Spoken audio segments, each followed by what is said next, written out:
Hello friends, welcome to my channel amazing cuisines with Sonali. আমি ভালো আছি, আশা করি আপনারা সবাই ভালো আছেন। আজকে আবার একটি নতুন রেসিপি নিয়ে আপনাদের সামনে হাজির হয়ে গেছি। কিন্তু তার আগে আমার যে পুরনো ভিউয়ার সাবস্ক্রাইবাররা আছে তাদের অনেক অনেক ধন্যবাদ। আর যে বন্ধুরা এখনও আমার চ্যানেলটিকে সাবস্ক্রাইব করেনি তাদের আমি চ্যানেলটিকে সাবস্ক্রাইব করার অনুরোধ জানাচ্ছি।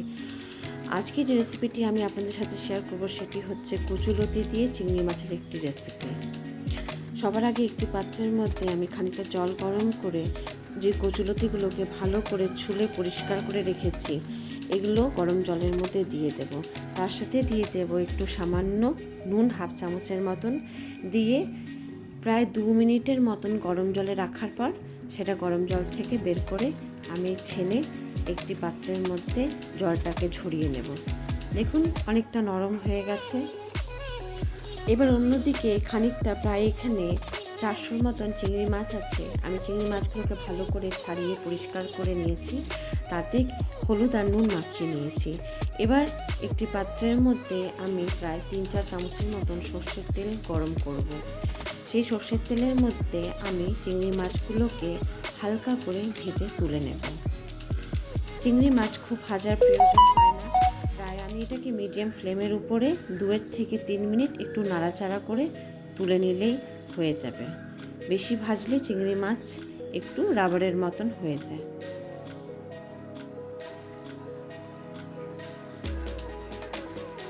দেখুন মাছগুলো ভাজা হয়ে গেছে, তুলে নিলাম। এবার এই তেলের মধ্যে আমি খানিকটা আরও সর্ষের তেল অ্যাড করে দিলাম। এবার এতে দিয়ে দেব প্রায় হাফ চামচের মতন কালো জিরে,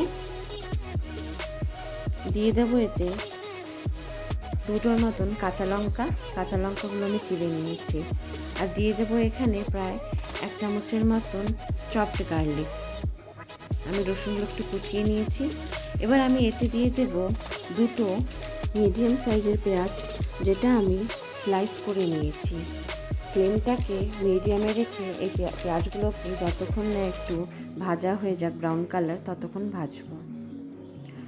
কচুরলতি অনেকেরা খেতে পছন্দ করে না, অনেকের ভয় থাকে মুখ চুলকানোর বা কিছু, বাট এইভাবে পদ্ধতিতে রান্না করলে কচুরলতি খেতে খুবই ভালো লাগে। একটু সামান্য গরম জলের মধ্যে ভাপিয়ে নিতে হবে, কচুরলতিটা নরম হয়ে যাবে আর চুলকানো ভাবটাও চলে যাবে। পেঁয়াজগুলো ভাজা হয়ে গেছে। এবার এতে আমি দিয়ে দেবো প্রায় 1 থেকে 1.5 চামচের মতন রসুন বাটা আর 2টো কাঁচা লঙ্কা বাটা। দিয়ে দেবো এতে হাফ চামচের মতন জিরের গুঁড়ো, দিয়ে দেবো হলুদের গুঁড়ো 1 চামচের মতন, আর দিয়ে দেবো প্রায় 1 চামচের মতন নুন। এবার এগুলোকে ভালো করে নাড়াচাড়া করে নেব, ভালো করে কষিয়ে নিতে হবে এর সাথে। ফ্লেমটাকে এখন আমি মিডিয়ামের মধ্যেই রেখেছি। জিরে গুঁড়োটাকে আমি বাড়িতেই তৈরি করে নিয়েছি, কিছুটা জিরেকে রোস্ট করে সেটাকে আমি পাউডার করে নিয়েছি। এবার এর মধ্যে দিয়ে দেব আমি ভাপানো কচুলতিগুলো, দিয়ে এটাকে ভালো করে কষাবো। ফ্লেমটাকে আমি লো টু মিডিয়ামে রেখেছি। আমি ধীরে ধীরে আঁচের উপরেই এটাকে কষাবো। দিয়ে দেবো এতে প্রায় 1টার মতন টমেটোর পেস্ট। টমেটো পেস্ট দিলে জল দেওয়ার কোনো প্রয়োজন নেই। টমেটোর থেকে যে জলটা বেরোবে সেটা দিয়ে কচুরলতি আর একটু ভেপে নরম হয়ে যাবে।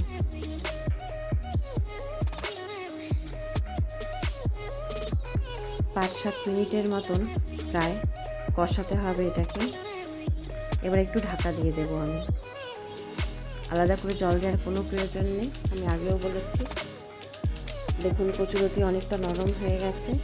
এবার এর মধ্যে দিয়ে দেব চিংড়ি মাছগুলো, দিয়ে ভালো করে নাড়াচাড়া করে আবার প্রায় খুব বেশি না 2-3 মিনিটের জন্যে ঢাকা দিয়ে দেবো, যাতে চিংড়ি মাছগুলো এর সাথে মিক্স হয়ে নরম হয়ে যাবে।